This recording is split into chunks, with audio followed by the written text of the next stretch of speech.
দাদা এখানে কি রেডি করছো দাদা? এটা কেএফসি চিকেন হচ্ছে, কেএফসি স্টাইলের চিকেন, মানে চিকেন উইংস। চিকেন উইংস হচ্ছে এটা। দেখো, আর এটা কি ময়দা না কর্নফ্লাওয়ার? এটা পুরোটাই ময়দা আছে এর মধ্যে। অনেকে যে বলে কর্নফ্লাওয়ার দিলে ভালো হয় নাকি? না না, কর্নফ্লাওয়ার দিলে ভালো হয় না, এটা ময়দা দিলেই ভালো হয়। এটার প্রিপারেশন আছে, যারা অরিজিনাল প্রিপারেশন জানে তারা ময়দা মানে দিয়ে প্রিপারেশনটা ঠিকঠাক করতে পারলে তবে এটা পুরোটাই পিওর ময়দা। ময়দা, তাই তো? মানে তুমি বলতে চাইছো যারা বলে যে কর্নফ্লাওয়ারই লাগে, সেরকম না, ময়দা দিয়েও হয়। মানে কেউ যদি বাড়িতেও বানাতে চায় ময়দা দিয়েও করতে পারে। এটা ক্রিসপি চিকেন হলেও এটা তো পুরোটা তোমার বিস্কুটের মতন করা হবে না। হ্যাঁ, এটার উপরটা যেরকম ক্রাঞ্চি হবে, ভেতরটা সেরকম জুসি হবে। জুসি, কিন্তু কর্নফ্লাওয়ার দিলে জুসিটা হবে না, জুসিটা হবে না। কর্নফ্লাওয়ার পুরো জুসটাকে টেনে নেয়।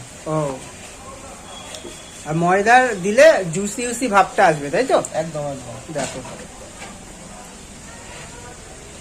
আর কত গ্রামের চিকেনের পিস, ওজনটা কত গ্রাম? এগুলো প্রত্যেকটা চিকেন 70 গ্রামের উপরে পিস আছে। 70 গ্রামের উপর পিস। এই যে একদম ম্যারিনেশন করে রাখো। কতক্ষণ করে রাখতে হয় মিডিয়াম ম্যারিনেশন? দেখো তোমার 2 থেকে 3 ঘন্টা করে রাখতে হয়, কিন্তু আমরা রাত্রেবেলা এই পিসগুলোকে আমরা ম্যারিনেট করে আমরা নরমাল ফ্রিজে রেখে দিই। তাতে কি হয়, একদম পুরো মশলাটা একদম প্রপার ঢোকে, তাই তো? একদম। আর এটা মশলা ঢোকার ততটা পুরোটা ঢুকে যায়, পুরোটা ঢুকে যায়, তাই তো? কোনো জায়গা থাকে না আর মশলা ঢোকার। দেখো, আর এখানে ফ্রাই আইটেম হচ্ছে। এটা কতক্ষণ লাগবে এখনো হতে? এটা 10 মিনিট লাগবে আরো।